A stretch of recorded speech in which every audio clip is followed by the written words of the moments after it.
kos gitu. Lamun urang nyaritakeun tentang jagur. Tah jagur teh menang di mana? Eta jagur teh jagur. Eta teh perkawinan Syekh Maulana Hasanuddin. Perkawinan Syekh Maulana Hasanuddin putra daripada Syekh Hidayatullah dihadiri ku salah satu wali sanga. Begitu dihadiri Raden Patah ge harita teh hadir. Begitu hadir, ieu naon ieu bingkisanana. Nah, ternyata wali sanga memberikan bingkisan papanganten jagur. Bom teh bom. Tuh nyama eta bingkisanana bom. Masih malah Hasanuddin. Lamun hayang nyaosa sakalana si jagur teh eta nu sok di hareupeun Banten teh di hareupeun masjid. Eta banda, ya tilu ngaranna ge. Tilu tadi ngaranna ngan urang terkenal dengan si jagur. Aya bintangan 9 di hareupna. Bintang mun kurang dideuleu. Sok geura deuleu ge kuari ka perpustakaan. Itu dideuleu ku urang. Nah, ya bintangan 9 bintangna. Tadina 7 besi saliru jeung bintang 7. 9. Eta teh bingkisan. Eta bingkisan. Nah, kekuatan anak cuma 65 meter kekuatan bom eta. Jadi begitu di setel ku Syekh Maulana Hasanuddin di dia di Banten, kekuatannya cuma 65 meter. Jegur. Berdoa di Syekh Maulana Hasanuddin, ya Allah, 65 meter mah deukeut teuing Gusti. Sanajan ieu pamere ti wali sanga, tapi tetep ieu hayang boga kaistimewaan sok kumaha kahayang kula. Lamun Gusti ngajabah ka kahayang kula, ieu deuk digunakeun pake perang. Tapi lamun Gusti teu ngajabah, maka ieu jagur deuk dibalikeun deui ka ditu. Allahumma ya qadiyal hajat. Allahumma ya sahna jadi pamimpin ayat 10 nomor kahiji kudu muslim sanajan di negara eta campur aduk lantaran hukum anu paling diakui tindakan nu paling ngeunaheun ialah tindakan-tindakan Islam. Maka tesa fala tasihu tauliyatu kafirin tesah ngajadikeun pamimpin seorang kafir. Cing hade baik pemimpin nomor hiji raja presiden tawa gubernur bupati camat ulah datang ka kafir doraka. Nomor kedua kudu mukallaf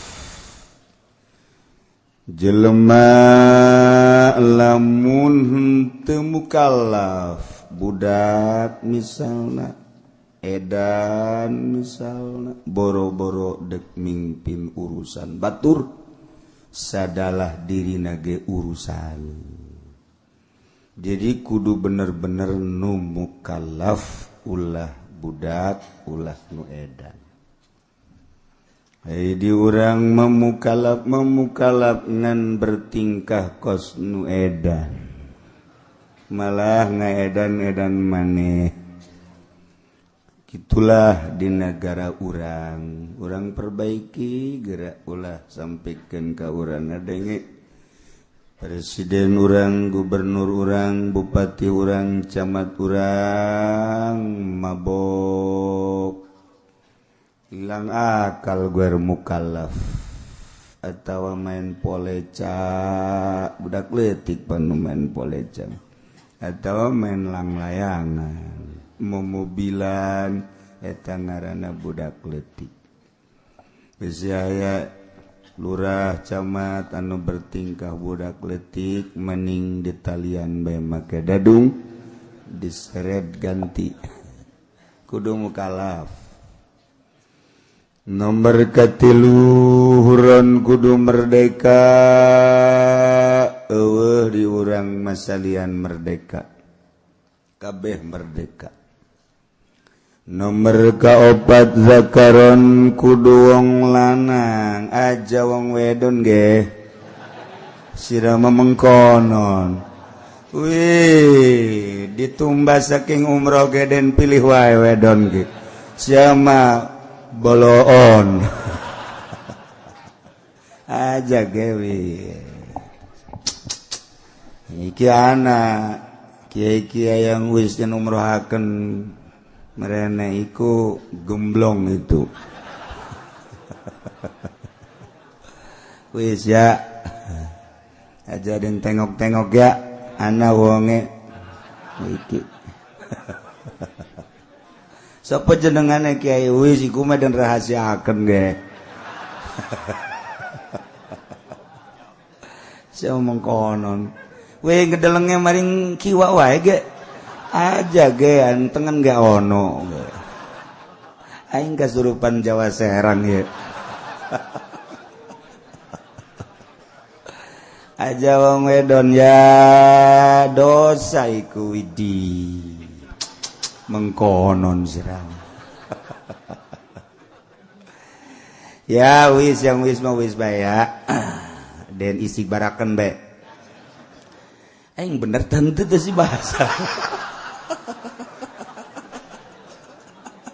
Halo. Kusir kiai bisa bahasa Jawa santri di dieu tah aya urang Jawa kronjo ono mau kono Serang ono.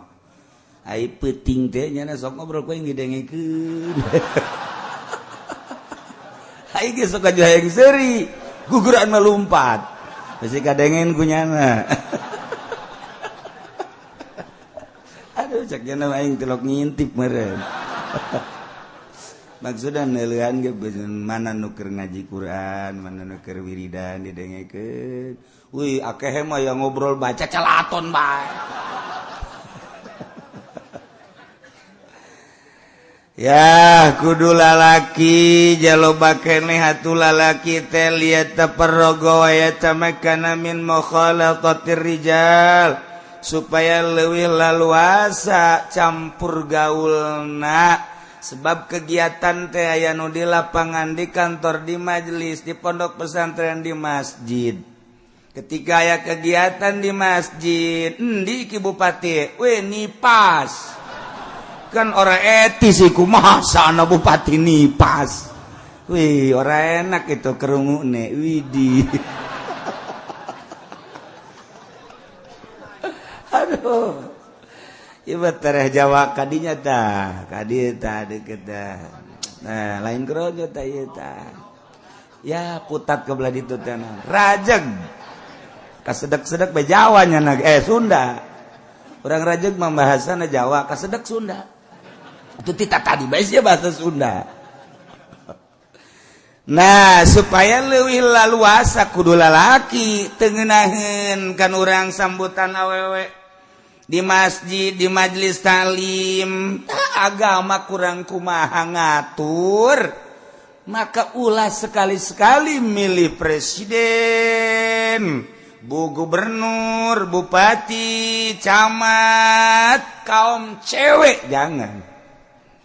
Maka pala tasihu wilayatum ratin tesah wilayana seorang wanita la yufliha qaumun wallau amrahum imratan sebab di negara teh ketika aya hiji awewe dek nikah kabeneran eueuh walina kan walina hakim artina hakim teh sahibul wilayah aya walina embung ngawalian otomatis kan hakim kabeneran di urang mah urusan khusus aya ge di urang maka urusanana urusan teu khusus pertikahan masalah ge sarua bae eta ge dibere kewenangan untuk menikahkeun sah bae ketika KUA teu daekeun kan lurah bisa nikahkeun kan bupati bisa nikahkeun.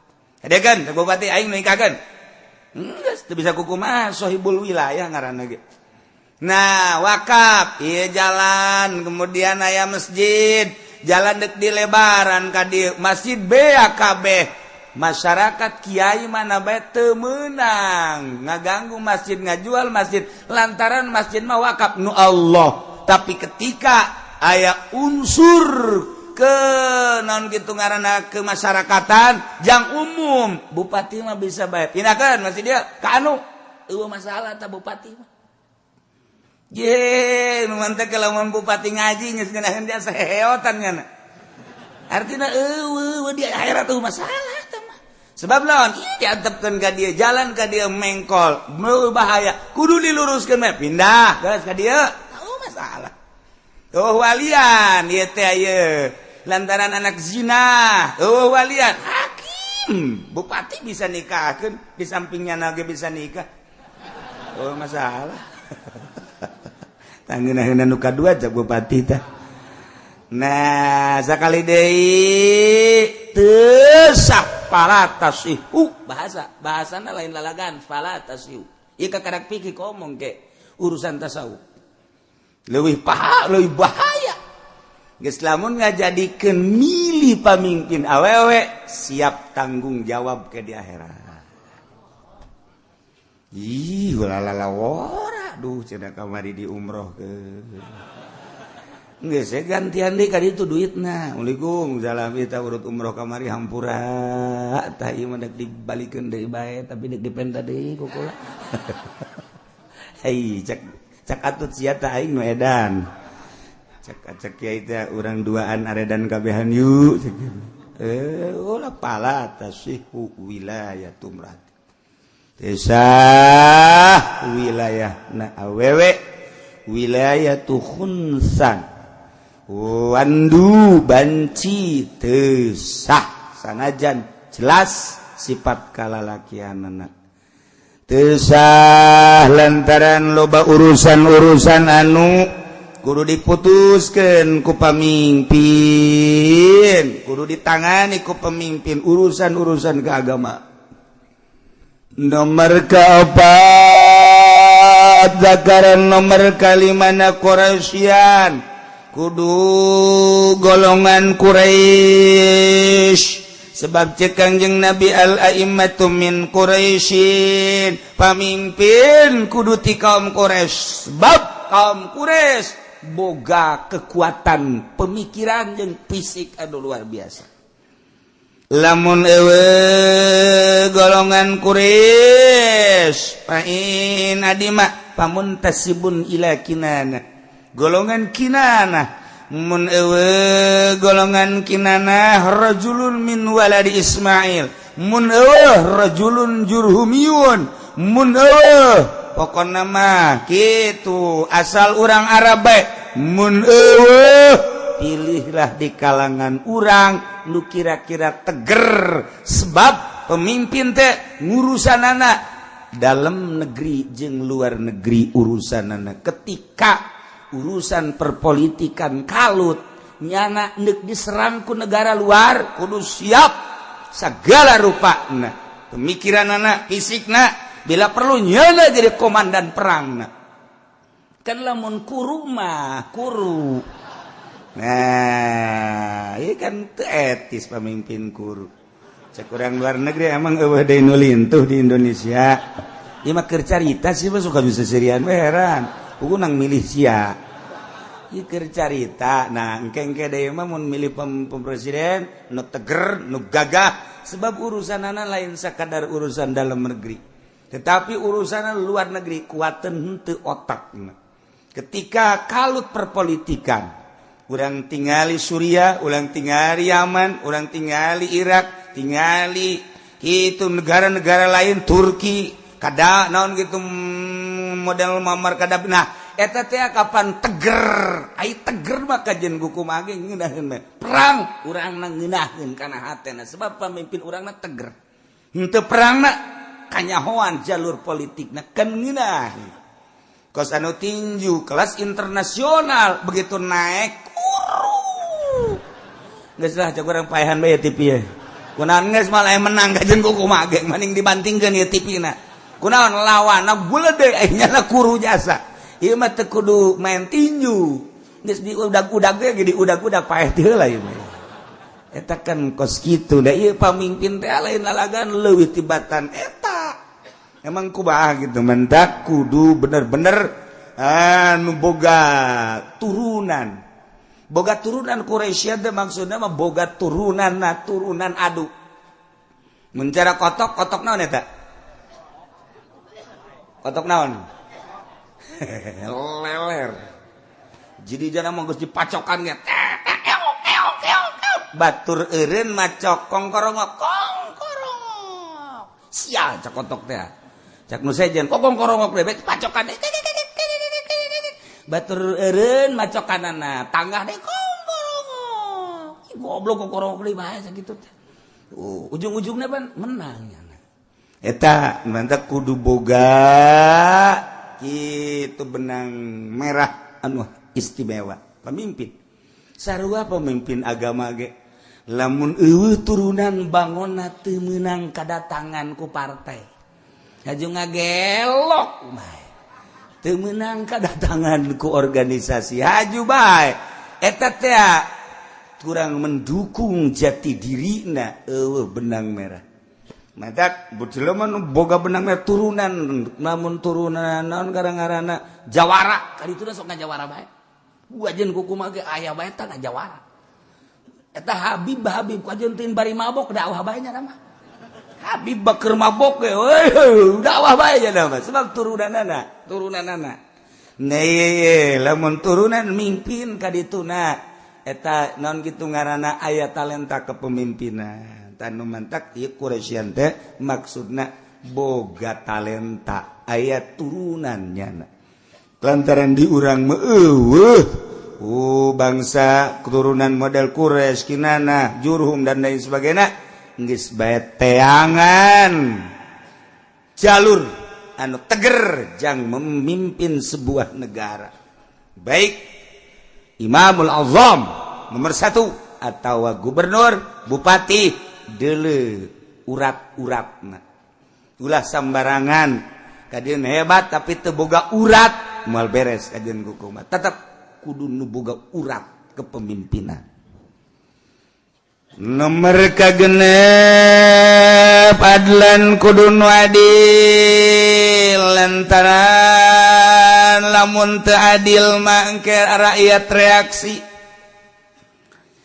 yang ali lamun aya 2, 3, 4, 5 calon presiden mana lupang adilna ternyata hese eueuh nu adil wa idza ta'azzaratil adalah fil a'immah wal hukam qadamna agallahum fisqan urang deuleu nu paling minim pasekna bae lamun nu adil nu paling rada saeutik pasekna si ieu mah si ieu calon bupati atau calon presiden korupsi teh ieu mah 1 triliun neangan anu 1 triliun bae kitu-kitu keneh tah mah tuh ieu mah 1 triliun neangan asa miliar gitu rada deres bae pasekna rada deres tah eta kos kitu tah si ieu mah ieu lamun main sodok ti isuk datang ka magrib tah neangan udah datang ka lohor bae dan itu mah rada deres anu sok lohor geusan tah nu kos kitu tah atuh hese jasa kuari mana yang nu adil mah hese ngan nu rada deres bae nu rada deres pilih kurang kengke deui sing hade lamun urang calon presiden maksudna deuk menang deuk eleh eta mah urusanna sabodo tapi urang teu kadorakaan ka di akhirat boga dalil urang kunaon sia mantek milih eta anu kunaon sia mantek milih eta anu kunaon sia mantek milih eta ge engke di akhirat kan ditanya di akhirat ditanya kunaon sih milih si eta si kuru si belusukan kunaon kita ketemu bakal ditanya emang kumaha gitu ya jadi orang ke di hadapan Allah bakal ditanya kam milih calon presiden calon gubernur calon bupati engke orang bakal ditanya si hade Pandeglang bakal calon bupati Serang calon di urang merada angel kene helanan bangsa 3 tahunan deui gubernur mah meureun tereh na ieu sing hade besi aya cewek urusan batur sabodo nu penting urang ke di akhirat besi ditanya ku Allah urang ulah datang ka ngajungkel ka jahanam ku gara-gara urang milih cewek, gara-gara milih nu teu adil. Sabilan nomor ke-7 kudu mujtahidan. Jelema ahli ijtihad berarti pinter, aliman, mujtahidan, supaya nyana nyawen kana hukum-hukum jeung urusan manusia. Ketika aya nu patali jeung hukumnya na geus boga pemikiran sorangan. Sebab pinter tanpa menta pemikiran-pemikiran kanu sejen. Walaupun nyana menta pemikiran tapi nyana hanya untuk mempersamakan atau jang nyoba doang. Kumaha ieu coba bawahan aing. Nyana geus boga aturan sorangan, nurutkeun cek Al-Qur'anul Karim, nurutkeun cek hadis Kanjeng Nabi, kaul ulama. Jadi bener-bener nyana teh boga wawasan urusan keagamaan. Ngeunaheun kena nu patali jeung politik nyana geus boga wawasan, patali jeung perekonomian nyana geus boga pemikiran, nu patali jeung budaya nyana teh geus boga aturan. Ieu aturan ieu mah kos kieu mah teu bagus diterapkeun di Indonesia. Nyana ijtihad kumaha baikna di Indonesia. Sebab orang kan teu ngeunaheun ngadengena lamun gubernur Jakarta melegalkan minuman, sanajan aya kafir jeung nyana berdasarkan demokrasi deuleu ka sisi kagigir lantaran mayoritas Islam. Ieu kan mengundang tah ulah datang ka kos kitu. Gubernur teh nu kudu boga ijtihad, aliman, mujtahidan, supaya ngeunaheun ka muslim, ngeunaheun ka kafir, kumaha coba. Tah kos kitulah milih pemimpin. Geus puguh tama kafir salah. Ulah eta nu milih kafir di akhirat engke bakal ditanya. Teu kudu aliman mujtahidan. Kemudian baheula di Banten, emang ku bahas sejarahna di Banten. Di Banten ke zaman Syekh Yusuf, eta teh Kesultanan Banten dikuasai kapan ku Cina. Nu mantak eta teh lambang-lambangna teh lambang Cina malulu lantaran nu mendominasi perekonomian jeung perpolitikan teh Cina baheula teh. Zaman sabada Maulana Hasanuddin, di zaman Maulana Hasanuddin dia Cina teh terlibat. Kemudian di zaman Syekh Maulana Yusuf putrana, Cina sangat dominan perpolitikan jeung perekonomian. Mun urang maca sejarah Banten, ketika aya seorang Cina anu diikuti ku masyarakat lantaran brilian otakna tentang politik jeung perekonomianana, nyana dipilih ku masyarakat Banten supaya nyana memimpin Banten dengan syarat masuk Islam. Masuk Islam nyana. Mantap pernah dipimpin ku Cina, Banten teh gan asup Islam. Eta aya julukan Kiai Ngabehi Banten. Eta teh Kiai asup Islam, Cina asup Islam. Mantap begitu maot musyawarah kabeh di mana dimakamkeunana ieu lantaran nyana geus membawa keistimewaan Banten. Keistimewaanna di antara naon? Hubungan jeung Perancis, hubungan jeung Inggris, hubungan jeung Belanda. Perekonomian Banten teh sangat istimewa lantaran di dinya teh loba hasil bumi di antarana pala, kemudian kayu, kemudian kalapa. Eta teh anu diekspor ieu ka Perancis, tu diekspor ka Inggris, ka Belanda, ka Amerika. Banten teh luar biasa gara-gara aya kiai ti isina asup Islam. Atuh deuleu kadi itu deuleu atuh leluhur urang, masya Allah mantap lamun aya Kiai Ngabehi eta teh kiai Cina asup Islam Banten zaman Syekh Yusuf. Mantap begitu maot jana sebab geus mengangkat Banten, maka kiai tersebut di mana dimakomkeunana lantaran nyana keturunan Cina, apa dibawa ke Hong Kong, apakah di dieu ngan nyana nyieun kuburan khusus, apakah di Syekh Yusuf, apa di Maulana Hasanuddin. Ternyata musyawarah seluruh ulama penggede tetap nyana dimakomkeun di Kesultanan Banten. Dimakomkeun di Kesultanan Banten ieu teh Maulana Hasanuddin. Nah, ieu kabelah dia keluar, tah ieu tadi dia tah. Ya Allah ya Rabbi, istimewa Cina mah tiba lagi cenah mah ngabogaan otak ngan dituntut pimpin kami ku maneh sebab maneh hebat bisa kitu ekspor impor lancar eta teh ti Karangantu terus kapal-kapal gede datang. Nah dengan syarat asup Islam hidayah datang asup Islam. Udah salah tak asup Islam mah tanya anak anu membawa gitu bendera Banten. Mantap kurang lamun ke Belanda, tinggal di perpustakaan Belanda baca tentang Banten. Banten teh lebih terkenal daripada Indonesia. Di perpustakaan Belanda. Coba ke itu. Suka aja macam-macam. Eta urang lamun cerita Banten teh kos gitu. Lamun urang nyaritakeun tentang jagur. Tah jagur teh menang ti mana? Eta jagur teh jagur. Eta teh perkawinan Syekh Maulana Hasanuddin. Perkawinan Syekh Maulana Hasanuddin putra daripada Syekh Syarif Hidayatullah dihadiri ku salah satu wali sanga. Begitu dihadiri Raden Patah ge harita teh hadir. Begitu hadir, ieu naon ieu bingkisanana. Nah, ternyata wali sanga memberikan bingkisan papanganten jagur. Bom teh bom. Tuh nyama eta bingkisanana bom cenah malah Hasanuddin. Lamun hayang nyawa sakalana si jagur teh eta sok di hareupeun Banten teh di hareupeun masjid. Eta Banten ya tilu ngaranna ge. Tilu tadi ngaranna ngan urang terkenal dengan si jagur. Aya bintangan 9 di hareupna. Bintang mun kurang di deuleu. Sok geura deuleu ge kuari ke perpustakaan. Itu di deuleu kurang. Nah, ya bintangan 9 bintangna. Tadi na 7 besi saliru jeung bintang 7. 9. Eta teh bingkisan. Nah, kekuatan anak cuma 65 meter kekuatan bom eta.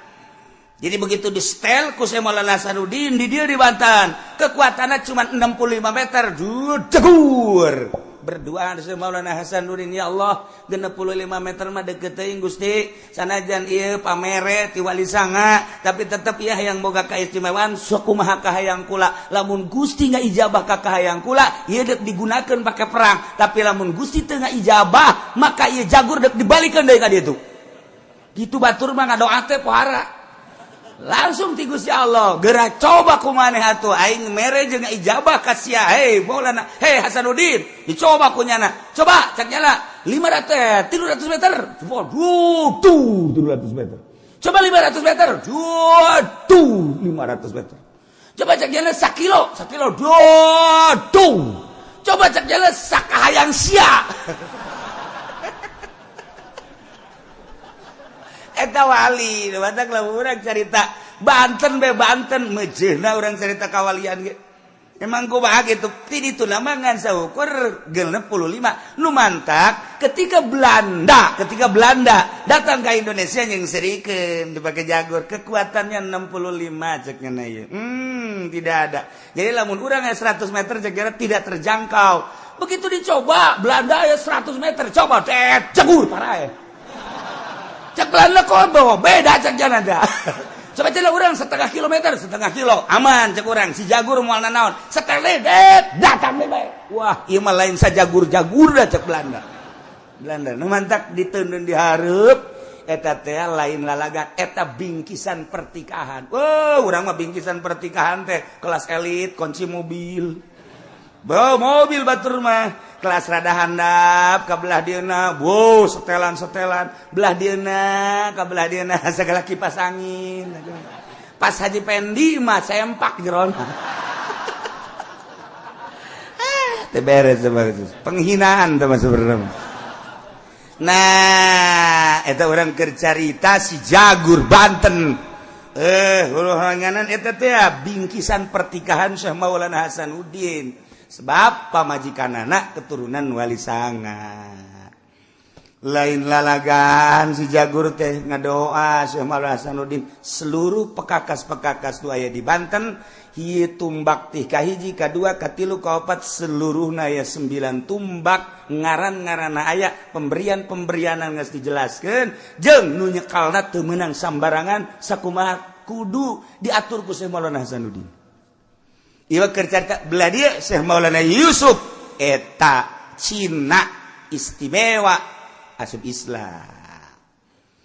Itulah cerita tentang Keraton Banten ala kadar, walaupun Cina akui kurang asal asup Islam.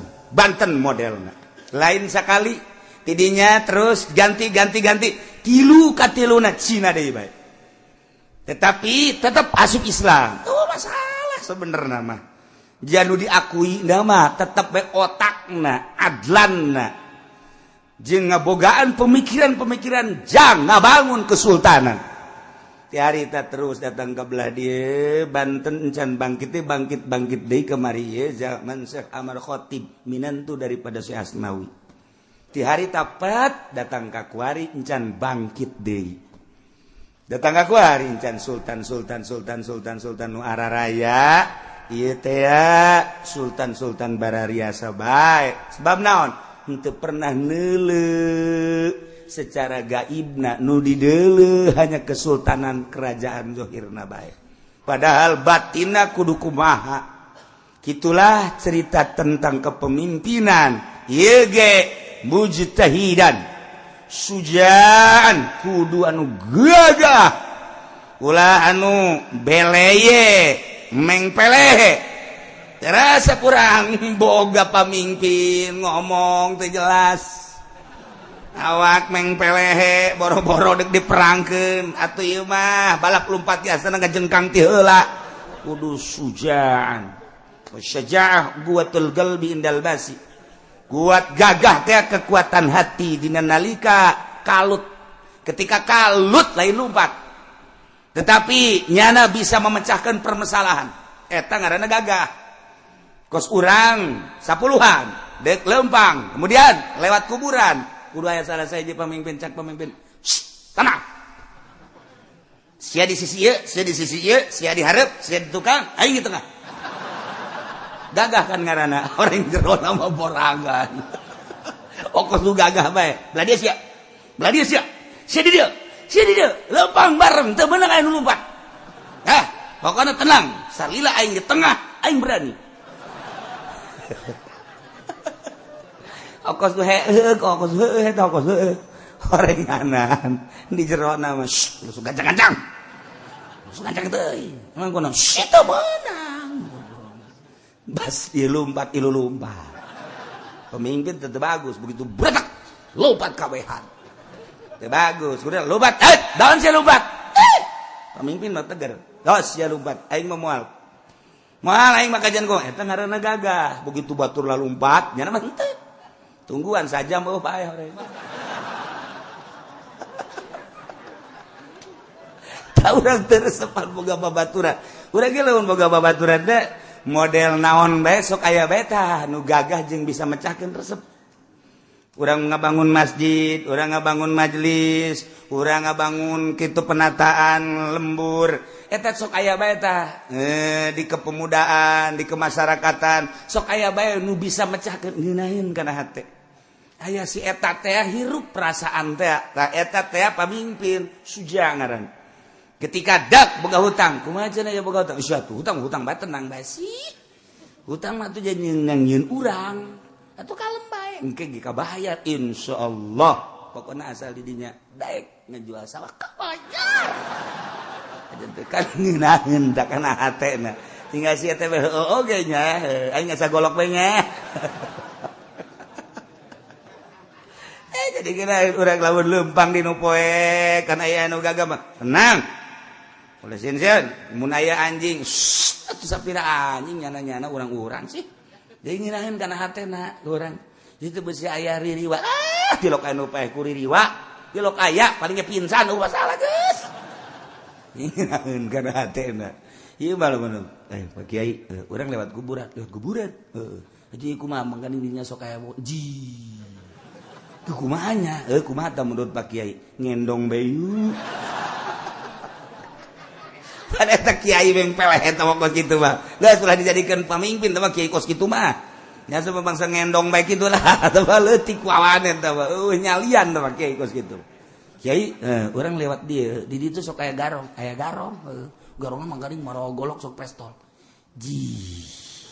kumahanya orang hayang hirup keneh kan orang balik maningan ulah balik lah penting ieu lah teu bagus Kyai teu bagus Kyai itu sok aya garong manggaring aya golok apa ya mama geus wiridan hizib ti leuletik pokokna mah lain jang mama bae setiap nu bareng jeung mama muranteng di mama ayo aya nyau garongna sabade kumaha sih pokokna urang mun pae babarengan nya sia ajak nu milu teh tetep mama ieu karate geus asak silat geus mama mah hiber lamun silat teh mama Cimande atuh mama di Bogor dagang salak sabaraha taun ujianana geus pokona mah tenang Cikalong mama di Cikalong lila jadi itu dagang es malah mama mah di Cikalong kalem pokona mah hayo geus berangkat jus wirid-wirid da atuh ye mama mah aya aturan wiridan zat heup salasar bekem geus cenah moal bisa calangap eta geus salasar bekem kan siana ulah calangap namun sia calangap itu ge nuturkeun calangap sia ya itu lamun aya anjing coba ge mun aya anjing wow salasar bekem moal daek gagonggong anu ieu teu muka mah aya anjingna mah terus bae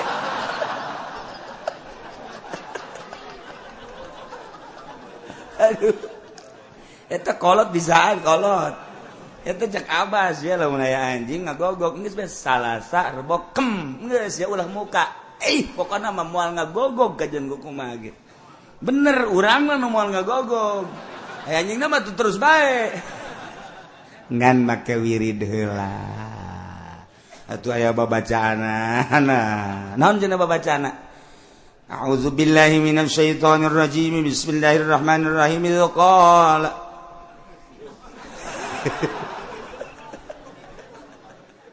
Inni ra'aitu 11 kawkaban wasyamsa wal qamara ra'aituhum li sajidin. Salasar bokem. Geus. Jadi resep awewe ka urang. Nah, ieu kudu sujan, gagah. Dele sosok nu gagah engke. Resep urang boga pemimpin gagah, tampil prima perasaan. Hei. Kemudian nomor ke-9 nazaroin ngabogaan pemikiran nu cemerlang yane yubdi ila siyasatir ra'ya wa tadbiril masalih dunyawiyah bisa utar atur dina politik jang kemakmuran rakyat jeung ngurus tentang kemaslahatan urusan dunia nyana cemerlang dalam mensiasati kemakmuran jang rakyat ketika rakyat teu boga kitu pausahaan nyana bisa menciptakan lapangan usaha ketika masyarakat ieu kesulitan bertani nyana bisa membuka lahan pertanian ketika kesulitan tentang kitu kemiskinan nyana bisa membuka tentang kitu menghilangkan kemiskinan. Ialah ngabogaan persiasatan nyana mensiasati kumaha bae carana supaya masyarakat ieu terangkat perpolitikan perekonomian perbudayaan. Kitu kene urusan-urusan pembangunan dan lain sebagainya. Sok ditenden ku nyana menteri perekonomian anu citu, tenden ku nyana di samping nyana nu kudu boga wawasan ke arah seluruhna. Jadi lamun aya menteri nu salah nyana nu kudu negor pang ti heulaana sebab nyana pemimpinna. Menteri pertanianana nu kudu hebat, menteri perikananana kudu nu hebat, menteri perminyakan kudu nu hebat, nu bisa diajak kerja sama jeung nyana, nu dijual mah 100, nu dicokot 200. Kudu bisa kerja sama. Ih bener teu si aing ngomong eta. Nah kos kitulah negara. Jadi ngeunaheun negara teh maju. Nginaheun ulah ngadagoan masyarakat lapor ka DPR lapor aya naon ye jalan di Pelakan Cau ulah datang ka kos kitu coba hayang nyaho duit ambalayah jasa coba dok laporan aya kemacetan di itu ulah datang ka demo ke DPR memecahkan lagi geus teu barerecos wari mah. Coba tuh jakabehan ge nyanaho ieu kumaha ieu cara mengenangani kemacetan. Bila perlu di jalur atau 2 jalan teh. Lamun masih kena 2 masih kena hese kena bae, macet kena bae di tahap kurang teh. Jadi aya tahap hiji tahap 2 jalan teh. Kos imah bae kos gitu. Jadi kurang teh ke itu disusun jalan handap ieu jalur jalan truk, ieu paranti mobil angkot, ieu paranti kos gitu. Jadi kula malah menjadi bupati bisa sih. Bener lain sombong lain bener. Bener. Saya mau bangun yang serikeun ka aing. Lamun endek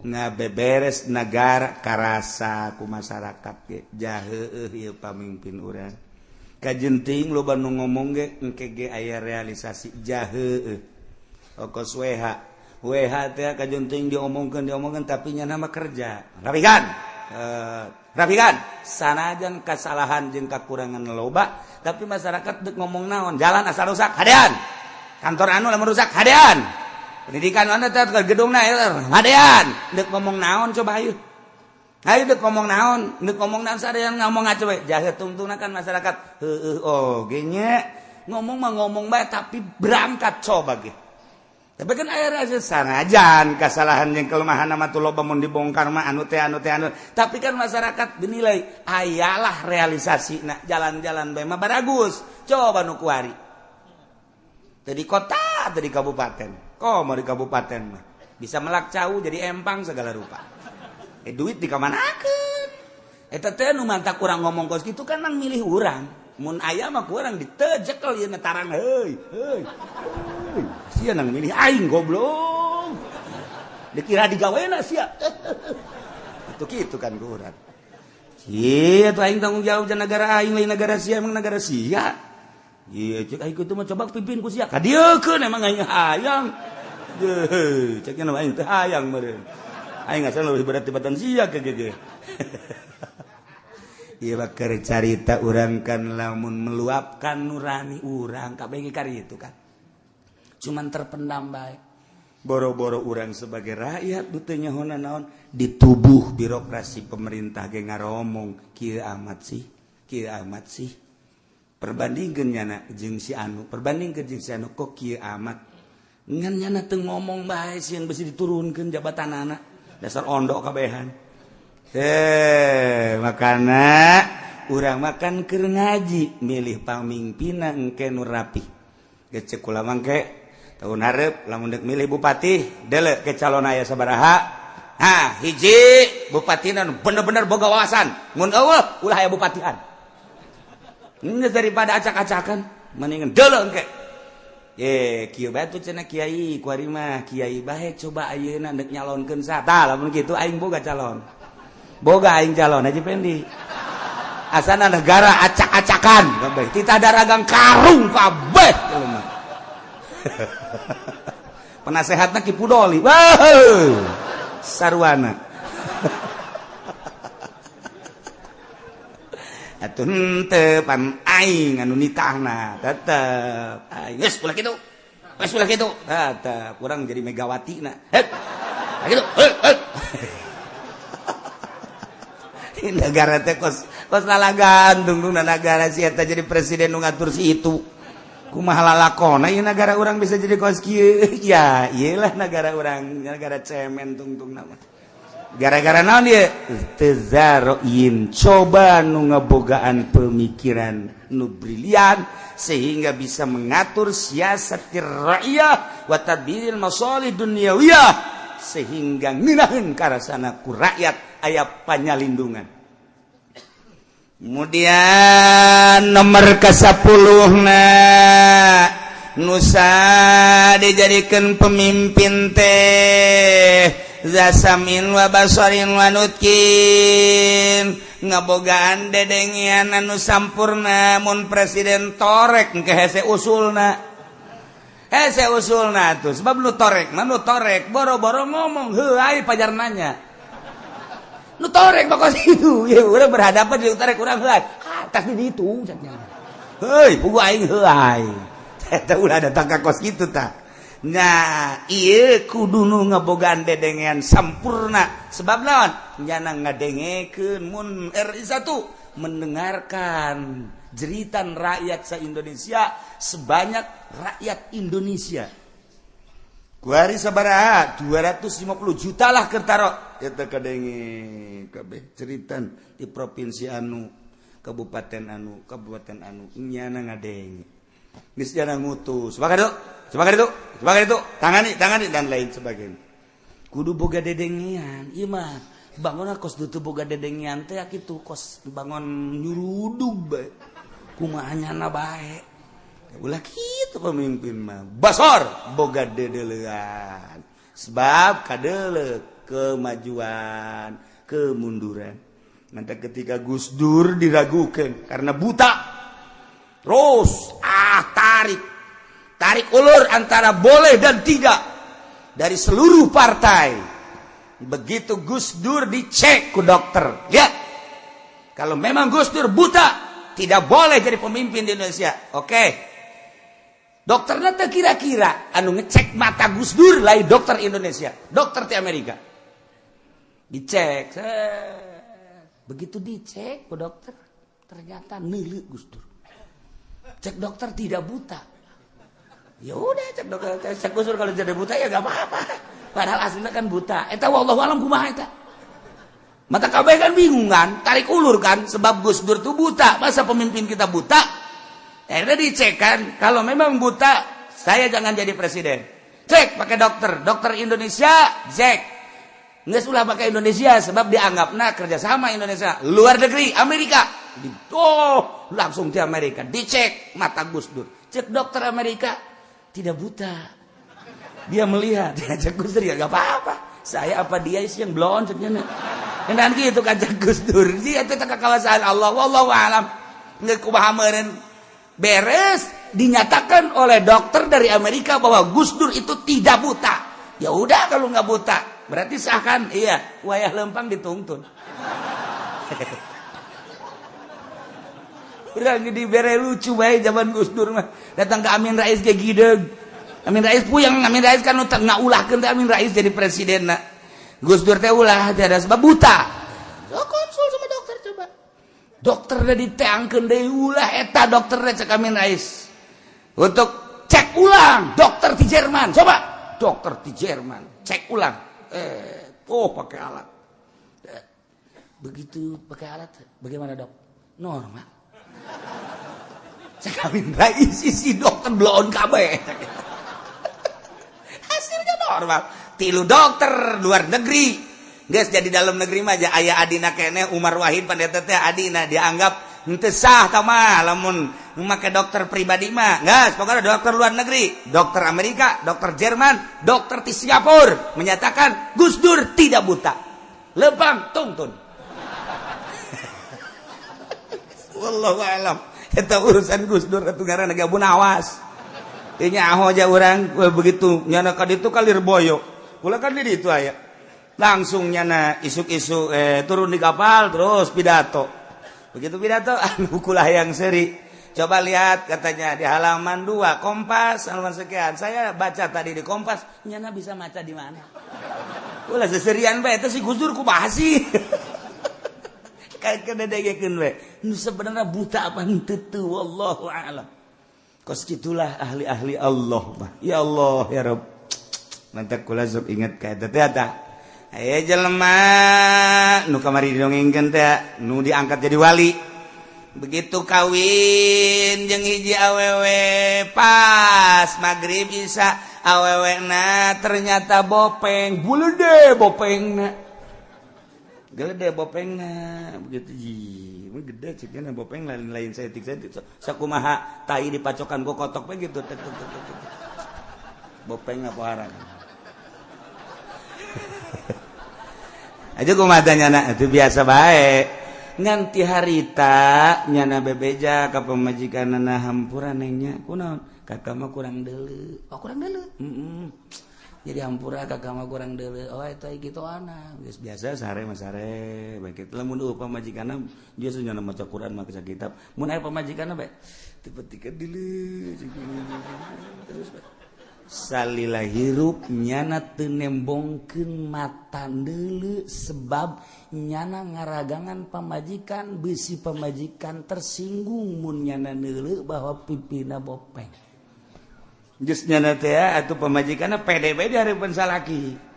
Iya kitu aing teu kadeuleun cenah bopeng ge geus pede bae di hareupeun salaki teh wow bertingkah sangeunahna nyana ayeuna sangeunah teh lalu asalah sebab salaki teh neuleu geus sanajan teu wakem bedak ge biasa bae lah teh laki teu neuleu ieu eta kumaha eta selama rumah tangga nyana datang ka maot horeng diangkat jadi wali kulantaran nyana nutupan ka izin pamajikan je teu kudu di masjid bae jadi wali mah tah urang pamajikan bopeng teu kadeuleu ja ku kakak mah asa herang bae sebenarnya mah tah eta kos kitu ngan bener-bener kitu nate nutupan supaya pamajikan bungaheun bae lillahi ta'ala ieu mah aya di hareupeun pamajikan kitu aya di tukang nyandung beres sama kos kitu mah oplo atuh ieu teh ditawaran ge ku pamajikan kakak yang nyandung teh lah kakak mah hiji ge cukup bae jasa kieu geulis padahal bopeng jika emang begitu kula kadeuleun teh atuh remeng-remeng jadiana teh teu pati kadeuleu asli endak jadiana. Oh bener tak kak bener kak ieu cedan wae di dieu kadeuleun teu henteu kadeuleun herang bae herang bae mah cedak kabeh meureun tanyana nutupan ka izin pamajikan sehingga diangkat jadi wali Allah Subhanahu wa taala. Masya Allah karim kudu ngabogaan pangdeuleu jeung pangucap bisa ngomong ulah presiden teu bisa ngomong ulah gubernur teu bisa ngomong ulah bupati teu bisa ngomong nu capetang ngomongna jangan bentangkeun tentang kemajuan jeung kemunduran negara terhadap rakyatna untuk menjelaskan tentang cara menaikkan kitu memakmurkan negara demi untuk kemakmuran rakyat kudu ngomongnya kieu dalilna nu mantep kieu dalilna nu mantep kieu dalilna nu mantep kieu nah eta lah kos kitu kuduna presiden Mesir presiden Jepang jeung presiden Indonesia nyana ngobrol bae ti luar prak diondang tah presiden Indonesia jeung presiden naon kitu ngaran Mesir ka Jepang presiden Jepang imahna luar biasa susurian di tingkat 2 teh masyaallah luar biasa begitu seri ngomong bikin rumah begini seharusnya jembatan sono itu sampai ke sono tetapi saya potong dulu dah pakai ngebangun rumah ini jadi alhamdulillah berkat jembatan dipotong dulu oleh saya bisa ngebangun rumah iya bagus luar biasa guys kunjungan ke Mesir. Begitu kunjungan ke Mesir, gimana gede deh. Sarua jeung tadi, alhamdulillah saya pun seharusnya gedung yang ono itu tuh dibangun 30 tingkat, saya rampingkan dulu 15 tingkat, pakai ngebangun rumah ini dulu. Oh iya. Bagus. Pas ke Indonesia, imam presiden Indonesia kok harang ngomongnya nah. Ini rumah gede amat, seharusnya jembatan ada, tidak ada ceknya nah. Pakai ngebangun ini dulu, parah Indonesia mah. Mesir orang rada deres, Jepang rasa setengah-setengah. Indonesia mah kakara rencana doang terjadi, pakai ngebangun imah baik. Sial tadi Indonesia. Masya Allah. Jadi rencana kalut balulu coba di Tangerang, rencana terjadi. Terjadi. Jadi kos kitu teteh anekdotna teh. Eta teh lain angkula anekdot kos kitu besi pajaran angkula eta teh anekdot cek orang luar negeri kos seperti kos kitu kula di mana sih bisa wah cuma teman nang kiai eta ai bener pajaran aing atuh sabodo teh kitu ya Allah rencana sejuta rencana teu pernah terjadi di Indonesia sebab eta teh kos kitu daripada dibangun jang rakyat mending jang imah sorangan. Masya Allah, ngayema urang maker ngaji syarat seorang imam, seorang pemimpin perlu dikajahukeun 10 balikan deui sebab di urang bakal aya pilkades, bakal aya pilkada, bakal pilgub, bakal pilpres. Ulah sampaikan ka urang di sidang di hareupeun Allah, urang ngajungkel ka jahanam gara-gara salah milih. Ji kudu nu muslim kafir ulah dipilih. Bejakeun ke seluruh babaturan urang ka wau urang. Bisi urang kadorakan. 2 kudu mukallaf. Ulah nu edan jeung ulah budak leutik. 3 huron nu merdeka ulah abid. 4 zakaron ulah cewek kudu lalaki. Nomor 5 kudu bangsa Quraisy yakni ngabogaan tereuh kepemimpinan turunan. Nomor kagendapna kudu nu adil. Nomor ka-7 kudu nu pinter aliman mujtahid. Nomor ka-8 kudu sujaan gagah. Nomor ke-9 kudu zarain ngabogaan wawasan tentang ngemajukeun bangsa jeung negara. Nomor ke-10 pangdengeuna normal, pangdeleuna normal, pangucapna normal. Ar-Rahmanir-Rahim wa kana 'ataul kharrasan. Lanana sapakai atau kang bangsa Khurasaan Iran radhiyallahu ta'ala anhu muganilar belu sallallahu ta'ala alaihi Allah anhu saking apa ya guru ku ngucap ya atau jab ngucap ing lapan iza kana khamsun tatkala tinemu apa kang lilima maka bukti apa kang lilima. Idza akalur riba kana al-khasaf waz-zalal. Tatkala marangan ya kaum ing riba maka tinemu apa amblas lan gempa bumi. Wa idza jara al-hukamu qahatal madar. Lan tatkala lacut sapa pirang-pirang hakim maka qahatal mataru. Maka katahan apa udan. Wa idza dhahara az-zina wa 'alanu bihi kana al-maut. Dan tatkala lahir apa zina lan ngalahirkeun ya kaum bihi kalawan zina kanal mautu maka tinemu apa maut. Wa kasaru fil nas lan akhiya wa kasura lan akhiya maut ing dalam manusia. Wa idza muni'atiz zakat halakatil masyah lan tatkala dan cegah apa zakat maka rusak apa ingon-ingon. Wa idza ta'ada 'ala ahli dhimmah kanatid daulat lan tatkala ngaliwatan batas yasi wong ala ahli dhimmah ing atas ahli dhimmah kanatid daulatu maka tinemu apa kakawasaan ahli dhimmah.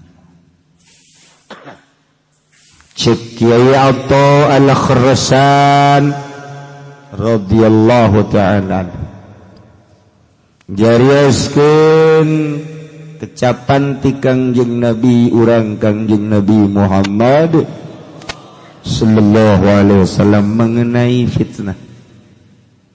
Idza kana khamsun